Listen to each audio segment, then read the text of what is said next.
Halo, assalamualaikum warahmatullahi wabarakatuh. Bersua kembali dengan saya di catatan Bu Rini. Kali ini saya akan membahas tentang kurikulum prototipe. Tapi sebelum itu, marilah kita simak pemaparan dari Mas Menteri Nadiem Makarim. Kita akan mulai menawarkan kurikulum yang jauh lebih merdeka. Sekarang lagi dites di sekolah-sekolah penggerak. Kurikulum yang satu bisa dimengerti oleh guru. Kedua, fleksibel sehingga guru boleh mengadaptasi sesuai dengan kebutuhan dan kemampuan murid-muridnya. Dan ketiga, memberikan kesempatan untuk guru berkreasi dan berinovasi sehingga proses pembelajaran itu jauh lebih mudah. Jadi kita bukannya ganti menteri, ganti kurikulum, bukan. Kurikulum yang akan kita tawarkan tahun depan adalah kurikulum yang memberikan kemerdekaan kembali kepada guru-guru.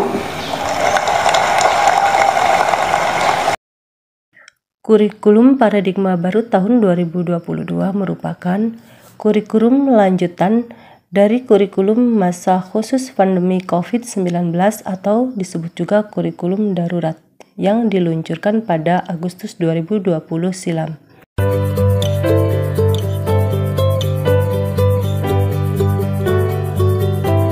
Latar belakang penetapan kurikulum prototipe seperti diungkapkan oleh Yogi merupakan hasil evaluasi yang dilakukan oleh Kemendikbud baik secara internal maupun eksternal.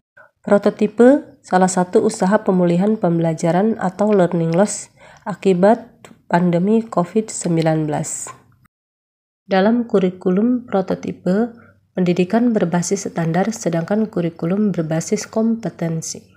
Dilansir dari laman kemendikbud.go.id, Kepala Badan Standar Kurikulum dan Asesmen Pendidikan Kemendikbudristek Anindito Aditomo mengungkapkan bahwa dalam penerapannya, kurikulum prototipe bertujuan untuk memberi ruang yang lebih luas bagi pengembangan karakter dan kompetensi dasar siswa.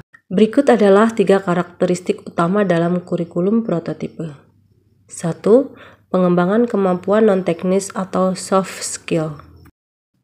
Kemampuan non-teknis adalah perkembangan kemampuan dengan IQ dan berkaitan dengan kemampuan bersosialisasi para siswa. Keterampilan non-teknis berkaitan dengan emotional quotient yang biasanya didapatkan melalui pengalaman. 5 jenis keahlian non-teknis yang wajib dimiliki oleh siswa di era digital. Yang pertama adalah sikap empati. Empati adalah kemampuan untuk dapat merasakan apa yang sedang dirasakan oleh orang lain. Kemampuan soft skill yang kedua adalah leadership atau kepemimpinan. Sikap kepemimpinan atau leadership patut ditanamkan sejak masa kanak-kanak. Sebab sikap seperti ini tak hanya penting untuk membimbing orang lain, tetapi juga bermanfaat untuk dirinya sendiri, baik di masa kini maupun di masa yang akan datang. Keterampilan soft skill yang berikutnya adalah kreativitas. Kreativitas adalah kemampuan menciptakan dan mewujudkan gagasan baru untuk meningkatkan nilai tambah atau manfaat dari bahan-bahan yang sudah tersedia. Kreativitas memiliki peranan yang sangat penting karena memberikan berbagai manfaat bagi kehidupan manusia. Kreativitas juga memberikan andil yang sangat besar dalam setiap kesuksesan. Aktivitas untuk mendengarkan orang lain berbicara terlihat mudah dan sederhana. Tapi pada kenyataannya, banyak orang tidak memiliki kemampuan untuk menjadi pendengar yang baik. Mendengarkan dengan baik termasuk salah satu keterampilan non-teknis yang sangat dibutuhkan oleh siswa untuk bisa memunculkan empati dan mengkreasikan produk baru. Berbagai jenis pekerjaan akan hilang digantikan teknologi digital seperti teknologi artificial intelligence. Tidak sedikit keterampilan teknis manusia yang akhirnya tidak dibutuhkan lagi. Namun posisi kita tetap dibutuhkan jika memiliki kemampuan untuk beradaptasi dan bersosialisasi dengan cepat. Berikut adalah pengembangan karakter dalam struktur kurikulum prototipe.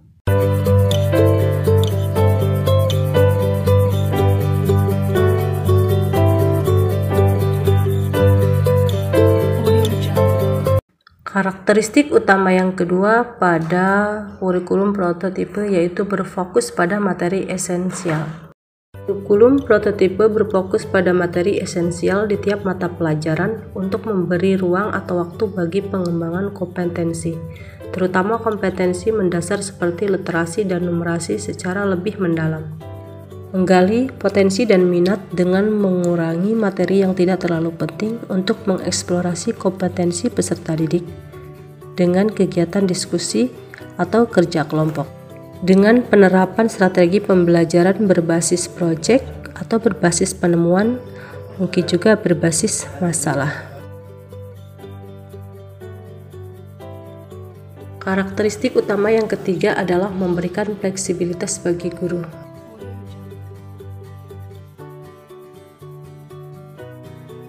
Jika dalam kurikulum 2013 terdapat KIKD, dalam kurikulum prototipe terdapat capaian pembelajaran.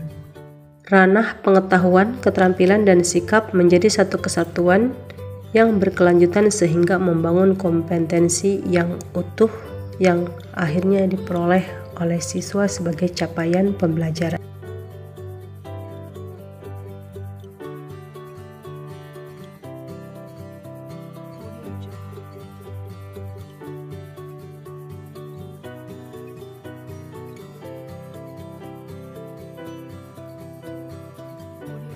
Bahasa Indonesia misalkan memperoleh hasilnya 65, maka dalam deskripsinya terlihat bahwa dia masih perlu mendapatkan bimbingan terkait instruksi lisan. Nah, penguasaan identifikasi kosakatanya sudah tercapai. Begitu pula misalkan di dalam matematika masih dapat nilai 80, tapi Ibu Bapak kan sudah mempunyai indikator. Nah, indikator itulah yang Ibu Bapak tuangkan nanti ke sini ke capaian pembelajaran. Mungkin ada beberapa tujuan, 2 atau 3 tujuan pembelajaran.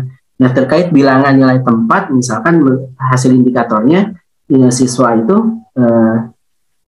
belum mencapai yang sesuai Ibu Bapak indikatornya, misalkan bisa juga dikuantitatif nanti dalam indikator-indikator tujuan pembelajaran tersebut, sehingga nanti dideskripsikan ke sini. Jadi 8-nya. Ini Ibu Bapak pada saat ini kan sudah diimplementasikan di sekolah penggerak. Kita sudah memperoleh beberapa data bagaimana suasana pembelajaran. Pembelajaran kita dorong bukan hanya pembelajaran itu harus dibatasi ruangan kelas saja. Dengan kondisi pandemi kan kita menuntut bahwa proses pembelajaran tidak mesti di dalam kelas.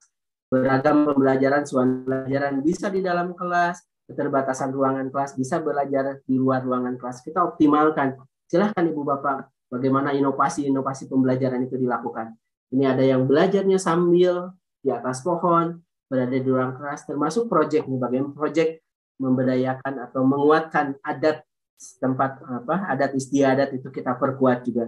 Ini contoh-contoh real yang sudah diimplementasikan.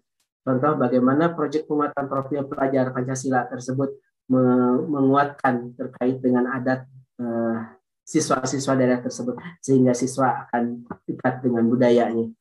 Demikian pemaparan tentang kurikulum prototipe atau kurikulum paradigma tahun 2022. Semoga bermanfaat. Assalamualaikum warahmatullahi wabarakatuh.